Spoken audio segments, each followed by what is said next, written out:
बाल वाल ठीक सब। आपका नाम क्या है सर? विकास सेतिया। अपने प्रोफेशन के बारे में बताएं कुछ। मैं लॉयर हूँ। और कहाँ से हैं सर? करनाल से।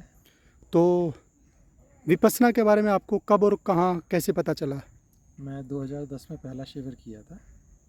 उसके बाद कुछ समय प्रैक्टिस किया, फिर ब्रेक आ गया।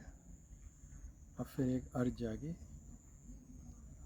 तो विपස්සना में जो आनापान है, सील है, समाधि है, प्रज्ञा है, या फिर सिर के सिरे से लेकर पाँव तक की यात्रा है, पाँव से लेकर सिर के सिरे तक की यात्रा है, या संवेदनाएं हैं, ये जितने सारे टॉपिक हैं, इन सब के बारे में क्या मतलब अनुभव रहा आपका, बहुत ही शारीरिक बढ़िया। और मन के तौर पे?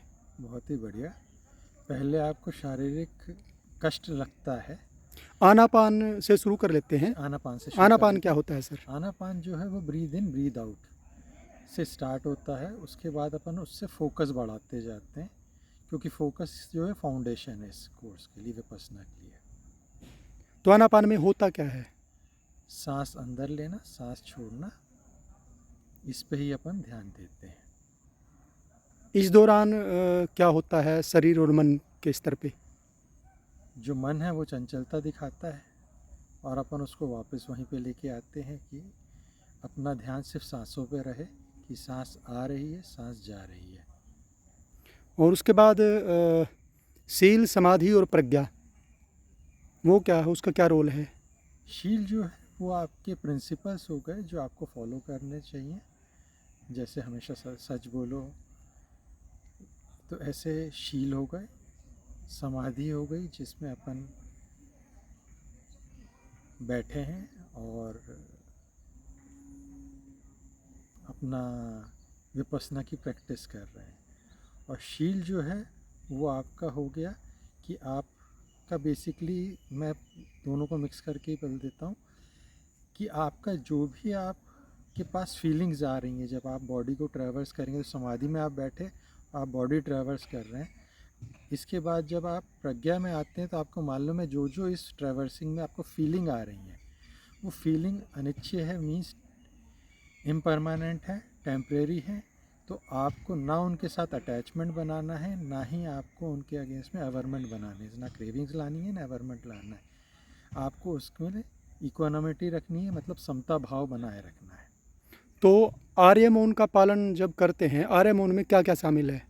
आर्य मौन में बेसिकली देखा जाए तो इट्स अ कंप्लीट साइलेंस। वाणी से आप कोई बात नहीं करोगे, आंखों से कोई आप इशारे नहीं करोगे, हाथ से आप किसी को टच नहीं करोगे। तो it's a complete silence. It is just confining yourself to yourself. क्यों ज़रूरी है ये? ये इसलिए ज़रूरी है कि सबसे पहले आपका, ये आपकी सारी स्टेजेस के लिए मैंडेटरी है। अगर अपन देखें, आपका फोकस बन ही नहीं सकता अगर आप मौन में नहीं जा रहे।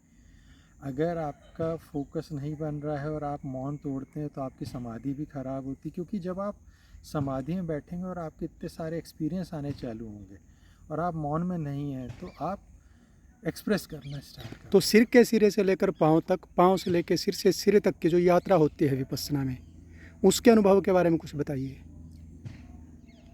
अपन सिर से स्टार्ट करते हैं, बॉडी की एक एक पार्ट को ट्रैवर्स करते जाते हैं, और उस ट्रैवर्सिंग से अपन ऊपर से नीचे तक बॉडी के सारे पार्ट्स कवर करते हैं। इन पार्ट्स को कवर करने में ये होता है कि आपको वेरियस कवर फीलिंग्स का आती मतलब? है। कवर होता है, आप एक एक पार्ट, जो बॉडी पार्ट है, आप उस पर पूरा ध्यान फोकस करते हैं, उसकी फीलिंग ऑब्जर्व करते हैं, और जो फीलिंग आती है उसको आप एक मेंटल नोट बनाते हैं।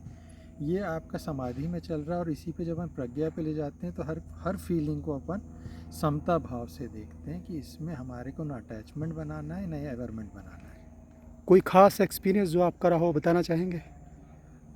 बड़ा इंटरेस्टिंग रहता है। कई बार तो कोई बॉडी के पार्ट्स इतने जलने से फील हुए हैं मेरे को कि it's a heavy burning kind of. और उस पर जब आप थोड़ी देर फिर फोकस 2 मिनट का, जैसे गुरुजी ने बोला कि जहाँ आपका स्थूल फीलिंग आए, जहाँ ग्रॉस सेंसेशंस आई, तो ये ग्रॉस सेंसेशंस हो गए। तो इन ग्रॉस सेंसेशन में जब आप 2 मिनट रखेंगे तो आप देखेंगे कि उनमें चेंजेस आने चालू होंगे, पर कुछ पार्ट फिर भी बने रहेंगे, बिकॉज वो आपके पुराने द्वेष हैं, वो टाइम लेते हैं। कुछ ऐसे लोगों के नाम बताना चाहेंगे जिनको आप विपස්සना रिकमेंड करना चाहेंगे? मैं अपने ब्रदर को करूँगा, और अपने फादर को करूँगा। बातचीत के लिए थैंक यू सर।